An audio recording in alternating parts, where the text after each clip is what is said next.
questions. Thank you to our witnesses for joining us today. You know, ransomware attacks have wreaked havoc on communities across Arizona and our country. From last year's attack on the city of Kingman to the recent attempted hack against Yuma Regional Medical Center, ransomware disrupts our lives, breaches sensitive data, and causes real-world harm. Our bipartisan infrastructure law invests in state and local cybersecurity to combat ransomware, and I co-sponsored legislation creating new cyber incident reporting requirements. So we need to continue to work together to enhance our cybersecurity and hold hackers and the countries that provide them safe harbor accountable. So my first question is for you, Ms. Coven. In March, your company's co-founder testified before the Senate Banking Committee. I asked him about some of the more sophisticated techniques used by ransomware gangs to make ransom payments harder to trace, including the use of Mixer and Tumbler services to combine cryptocurrency from illicit sources with crypto from lawful sources. Mr. Levin noted that chain analysis has actually been able to successfully demix certain transactions. Without revealing your specific demixing capabilities, could you expand on this, and how great of a threat to ransomware investigations do cryptocurrency mixers currently pose? Thank you for your question. And this is an especially important topic because we have identified mixers being incorporated more frequently into ransomware laundering techniques. And as you mentioned, we have recently publicly disclosed our demixing capabilities. And while we can't go into details because of ongoing investigations, what I can say is that we make every effort to identify all available mixers that these threat actors might be able to use so that our law enforcement partners and investigators, when conducting and tracking ransomware payments, can understand when they're tracing into a mixer and do not attempt to trace through it. You help victims negotiate with hackers and protect their specific company from further harm. While paying a ransom might be the smart move for a particular victim, these payments are the fuel that motivates hackers to keep launching additional attacks. So how do you balance the immediate need to restore a client's systems with the concern that paying a ransom might put a target on your client's back in the future? And when the decision is made to pay the ransom, how do you ensure that crypto is not sent in violation of U.S. sanctions, particularly given how many attacks are linked to countries like Russia and North Korea? Thank you for your question. With regards to the first part on how the decision is made, the use of data is key. There are certain types of ransomware that can cause a substantial amount of file corruption. There are certain threat actors that default if paid, i.e. they don't provide the decryption tools or keys. And so providing accurate information on the forecasted outcome of what will actually happen if a ransom is paid is step number one, so that the company can make a clear decision. Step number two is for the company to understand that this is an option of last resort.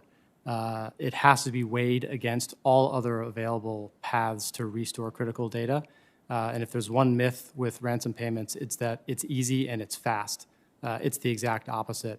The vast majority of the time when companies have adequate backups, even if those backups are going to take a very long time to recover, that is actually faster and is going to avail them to a much quicker recovery time than paying a ransom. So step number one is to make sure that they understand the facts and that they're making a good data-driven decision. To your second question about compliance, our firm has developed a comprehensive compliance program. It comes from our background. I came from the regulated financial services industry and ran and built large comprehensive compliance programs. We took with us that compliance program when we founded our company. And so we do three principal things that revolve around the attribution of the threat actor and other characteristics of the attack. Number one is we are looking at qualitative, technical, forensic, and cryptocurrency information to check along the lines of common Bank Secrecy Act, Know Your Customer lines, that the threat actor is not immediately listed on any sanctions list, both domestically and internationally. Number two, we're looking at the wallet address using products like chain analysis to determine if the wallet is clustered or co-spent with any sanctioned wallets. And number three, most poignantly, is we keep our own internal restricted list whereby we are tracking all the known sanctioned actors, and as they change their identity and further try and obfuscate who they are over time, we're tracking these things so that when the same threat actor that was sanctioned a year ago is on variant number 7 to try and obfuscate their identity, we can identify it.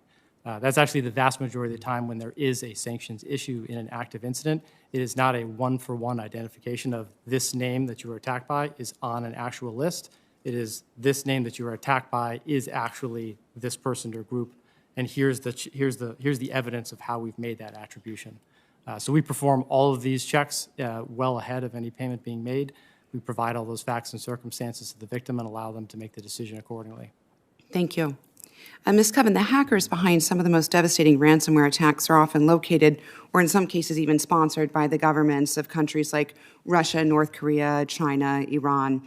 This means that even when we're able to identify those behind an attack, our criminal justice system isn't able to hold those hackers accountable.